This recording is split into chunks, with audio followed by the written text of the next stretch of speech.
Each of us has heard about Ted Bundy, Jeffrey Dahmer, and other serial killers. But among the maniacs, there are those whose actions were ignored by world news feeds. Why do we feel such disgust and interest in such monsters? To the monsters who want to stay in the shadows unnoticed. Hi, my name is Peter Cry, and today I will tell you about those who saw fear and horror, about the maniacs whose names remain in the shadows at a time when the number of their victims greatly exceeds 100. There are many innocent and wonderful children in our world, but sometimes there are those among them who are born with dark secrets and desire inside. Javed Iqbal is a name you probably haven't heard of. Let's talk about the mysterious childhood of this man. Javed was born in 1956 in Pakistan. He grew up in the family of a businessman who provided for his family well. He had brothers and sisters and a mother whom he loved very much. He had a good family and a good childhood where no one offended, humiliated, or sexually abused him. From childhood,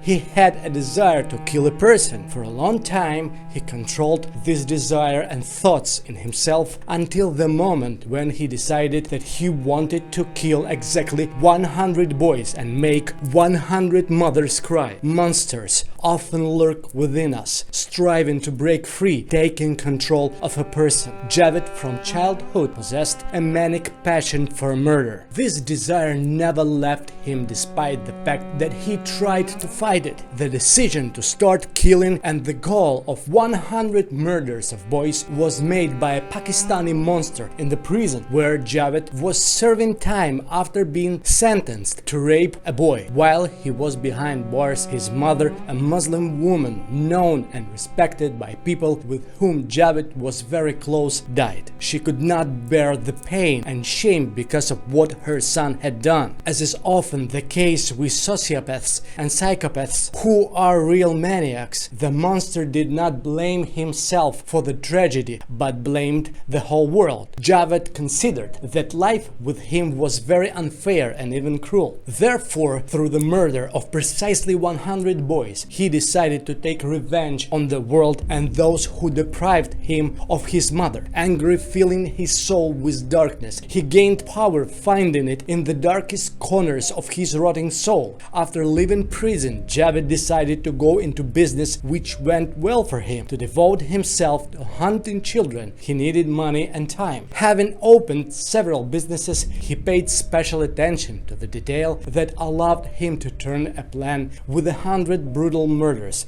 into reality. One of his side businesses, which was not so much profitable as warming the soul, was the hall of arcade machines, where the boys constantly came to play. The boys had no idea that the hall's owner was imperceptibly hunting them. Javed had a very special way of hunting prey. He allegedly accidentally lost coins in the gaming room between flashing and noisy machines, after which he quietly left slowly, taking a comfortable position and watching which fish would bite and who would pick up the lost coin. After the unsuspecting boy picked up the coin, the maniac grabbed the frightened victim, constantly shouted, creating confusion, and accused him of theft. Sometimes it didn't end there, and he took the victim to his huge private house, where he tortured and abused the boy, terribly killed him, and then dissolved the corpse in a barrel filled with acid. After coming to the arcade machine hall, innocent boys found themselves in his nets. After that,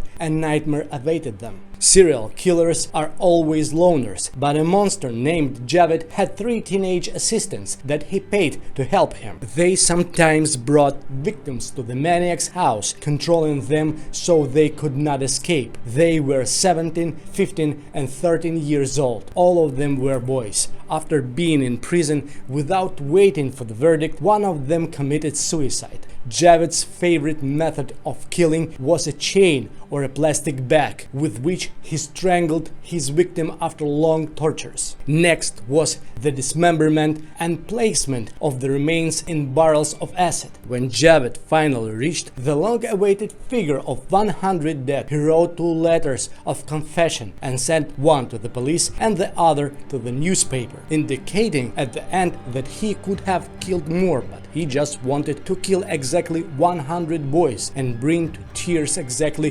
100 mothers. After the murders he committed, he planned to commit suicide by quietly drowning himself in the river. But this did not happen because all the monsters are actually cowards. When the police arrived at Javed's home, they found a huge cutting board, blood stains on the walls, chains and pictures of bloodied victims and buried remains of bodies. Javed himself was arrested at the newspaper office where he came. Javed's actions could not go unpunished. Now all of Pakistan knew about him and everyone there wanted a brutal reprisal, especially the relatives of the torn boys.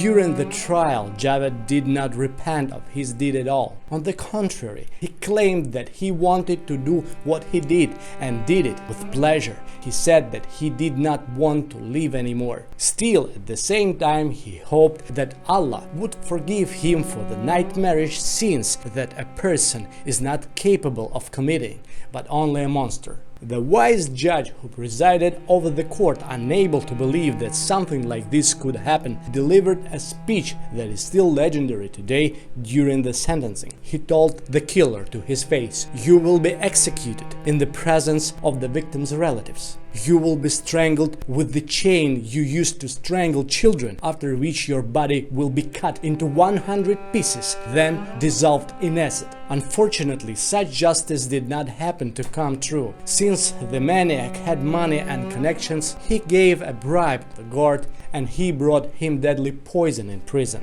When Javed was 45 years old, he took poison and died a peacefully painless death in prison, just falling asleep. In Islam, suicide is a terrible sin for which hellish torments threaten in the underworld. I hope Javed is now enjoying each of them. Darkness and light are hidden within each of us. Many of us have a lot of darkness and a lot of light. Daniel Camargo Barbosa is a name that hides a dark story that began in early childhood. Sometimes childhood is difficult and full of pain, but sometimes it can distort a person forever. Daniel was born in Colombia in 1930. It is known that his mother died during childbirth. His father did not grieve for a long time and married a woman who had no children, but she wanted them. For health reasons, she was unable to give birth to a child. Therefore, she wanted to have a daughter. So she dressed Daniel in girl's clothes and treated him like a little girl. Sometimes she sent her stepson to school dressed as a girl. There, Daniel was bullied. Then, hatred for women arose in him, subsequently fueled by a cruel drinking father who beat his son. At some point, when Daniel grew up, he had to drop out of school to financially support his family. As he said, this incident gave rise to anger at whole world,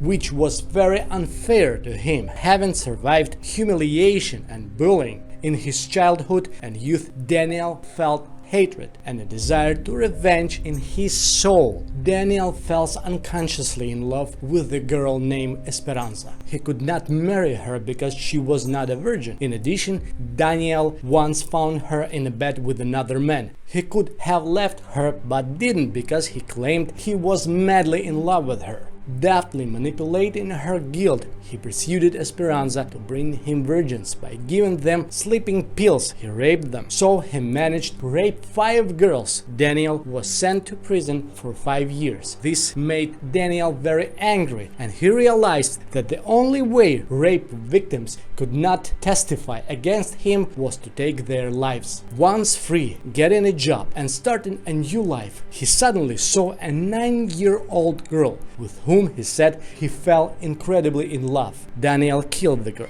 This time Daniel was imprisoned for a long time in a prison located on an island in the sea. Daniel did not despair. He read many books about the surrounding geography and currents. One day when he noticed a boat hidden on the island, he got into it and ran away. Authorities claimed that Daniel had died, but he survived. So the maniac escaped imprisonment for 25 years, gaining the opportunity to kill and rape again. That is exactly what he did.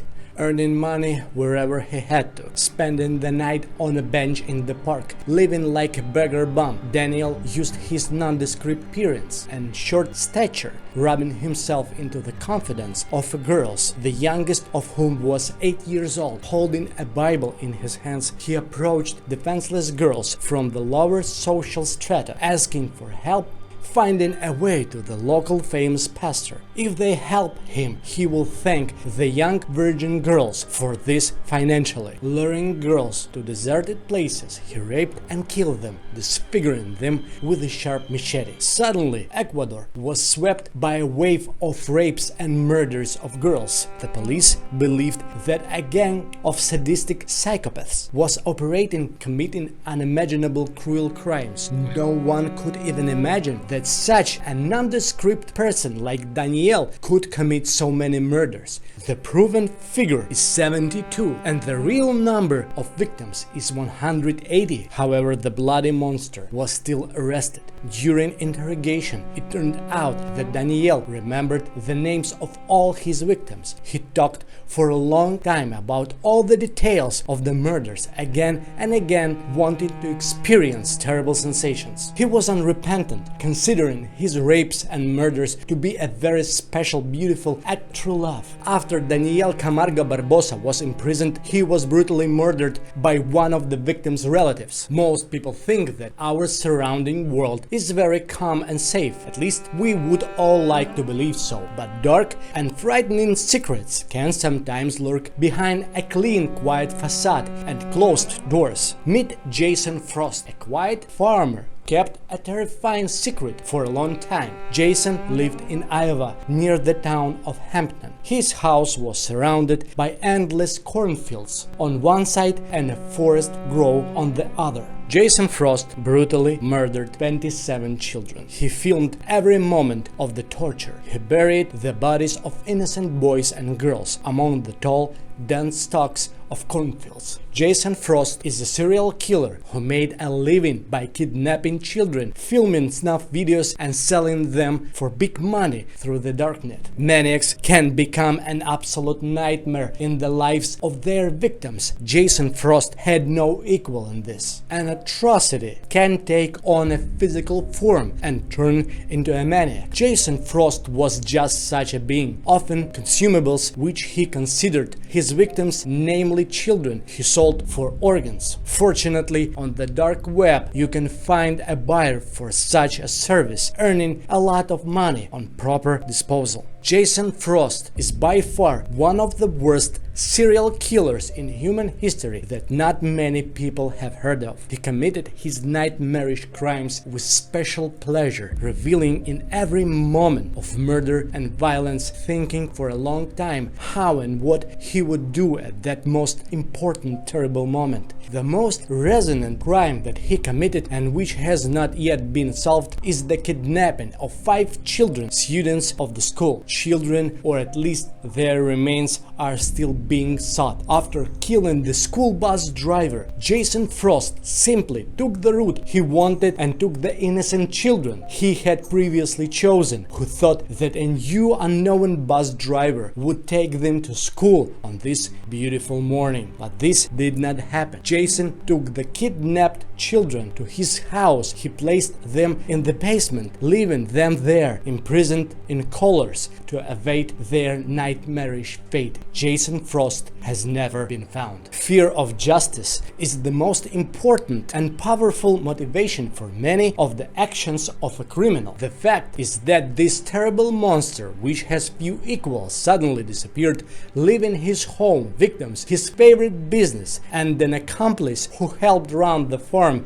at a time when Jason was engaged in murders and creating snuff content while driving into one of the stores where Jason Frost was supposed to pick up the ordered black rolls of cellophane coating, which did not allow blood to seep into the wooden floor. He noticed the suspicious police car that seemed to be there because of him. Jason Frost, who understood that there was something to look for, and even more so because of what executed in the electric chair, decided to go back into his minivan as soon as possible in order to leave the store's parking lot. After some time, he found that the same police car that was in the parking lot was following him. For the bloody maniac, everything fell into place in 1 second, and he began to run away, trying to get lost among the fields and groves that come his way. Trying to escape having lost control, Jason Frost had a terrible accident that disfigured his body and appearance. But the most importantly, this accident had a very strong effect on the functioning of his brain. Jason Frost is faced with the disaster that has left his brutal past behind him. This story makes you wonder what really goes on in the heads of such monsters. My debut psychological thriller, Monster, the Story of a Maniac, is a guide to the mind of a serial killer, an opportunity to look at it from the outside, at a dark soul riddled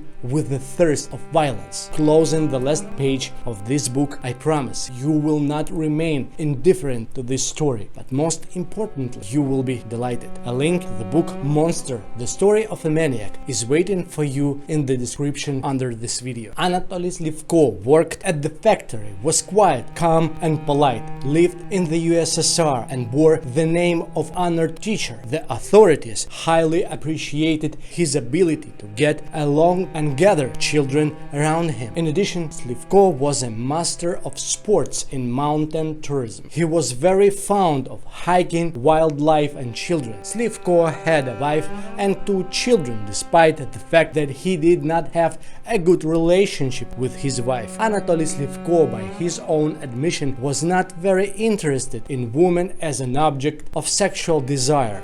Once, when a girl sat on his lap trying to seduce him, he suddenly felt a sensation of incredible disgust and nausea. In moments when Anatoly Slivko did not think about his emotional problems in matters related to relationships with opposite sex, his life was a safe haven where he had a hobby, tourism. But what was hidden behind this routine turned out to be terrifying. In 1961, a landmark event happened to Anatoly Slivko, which helped his true self to be released and led to the fact that his life changed dramatically, eventually becoming the life of a terrible monster. In 1961, Slivko witnessed a terrible accident in which a boy was killed, dressed in snow-white shirt, black iron trousers and sparkling black boots. The dead boy's body lay in a huge pool of red blood. When Slivko saw what happened, he suddenly experienced an attack of the strongest erection, which ended in a powerful orgasm. This picture was so imprinted in the head of a serial killer that he simply could not forget it until the end of his days. The fantasies of Anatoly Slivko later hunted precisely these sparkling black shoes, which turned into a sexual fetish, giving such a strong, unpleasant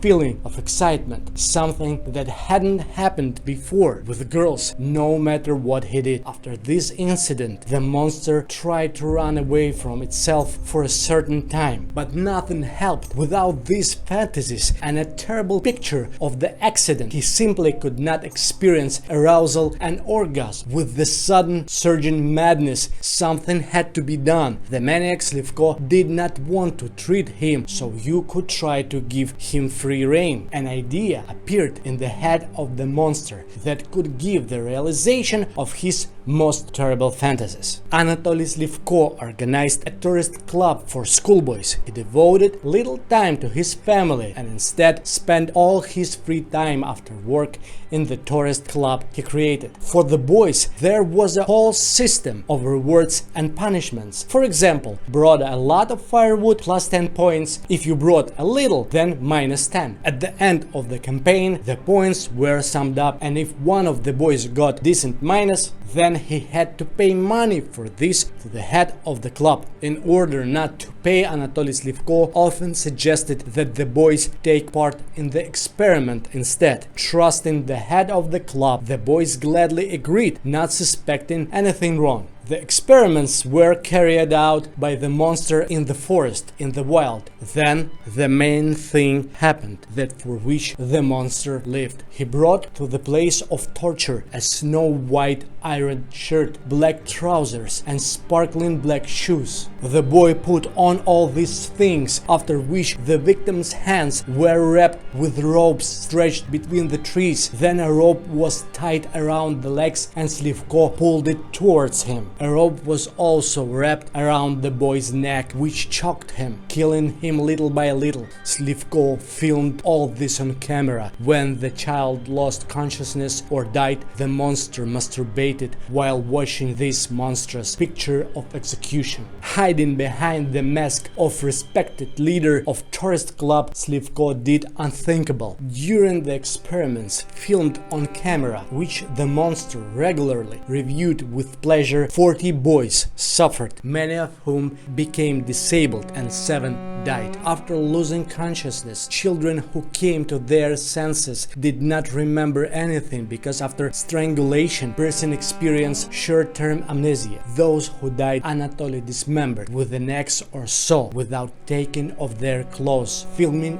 everything that happened with pleasure on camera. You can easily watch this footage on YouTube without any censorship and blurring. I think this is inhumane and wrong. Anatoly Slivko was one of the 2 characters that inspired me to create a character like Jason Frost, who had to be punished by all means. During interrogation, Slivko said that a whole world of events and action-packed stories arose in his head, where next to him were the boys whom he tortured, who liked it and who smiled at him. Anatoly Slivko was sentenced to death in 1989. The sentence was carried out. Imagine a world where the beast lives. Luis Garavito. Without exaggeration, the most terrible maniac in the history of humanity, who gladly took the lives of his victims, was born in 1957 in Colombia. Almost nothing is known about his childhood and youth, except that at the age of 7 he was the victim of sexual abuse by a close relative. The most surprising fact is that many child molesters and serial killers of children themselves experienced sexual abuse in their childhood. All the crimes of Luis Garavito, nicknamed the Beast, fell in the 90s, when a lot of difficult economic events took place in Colombia. There was poverty everywhere. Then no one cared about the disappearance of beggars, children and teenagers dressed in rags. It was easy for Luis Garavito to commit murders. He lured children into abandoned wastelands, offering some money or treats. Hungry and poor boys gladly agreed to follow the stranger, hoping for a miracle. Having reached the wasteland, the beast attacked the children, raped and killed them by cutting their throats. The horror lasted until the burial of mutilated children was accidentally discovered. There was an order from above to start a serious investigation to find the killer. On one of the burial places of the boys, a knife was found, as well as a note with the address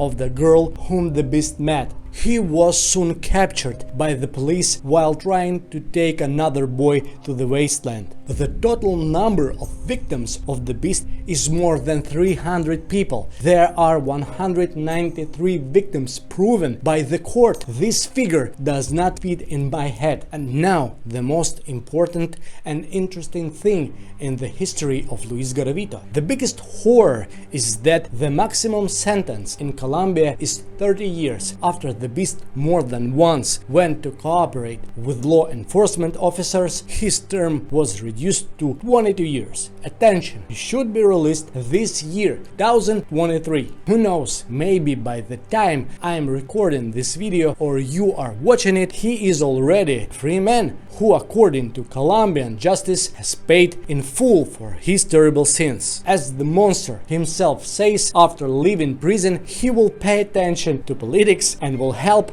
children affected by violence. I have no words. In history, of course, there have already been precedents when the most dangerous maniac was declared thanks to the excellent work of a lawyer insane, and after a short period of treatment, the serial killer was released. What do you think was the result of such humanistic decisions? Of course, maniacs and psychopaths at some point necessarily returned to their favorite business, namely violence and bloody murders. There is no doubt that after Luis Garavita gets his piece of fame and makes money from it, having gained freedom, he will definitely return to the murders. People are afraid even to think that a serial killer can go free and live among them. In this case, no one can guarantee that he will never return to his nightmarish crimes, but who knows? Earth is full of secrets and mysteries to which humanity has not yet crept up. Subscribe to this channel because it is here that I reveal the biggest and most incredible mysteries that history and man hide. See you later, my friends!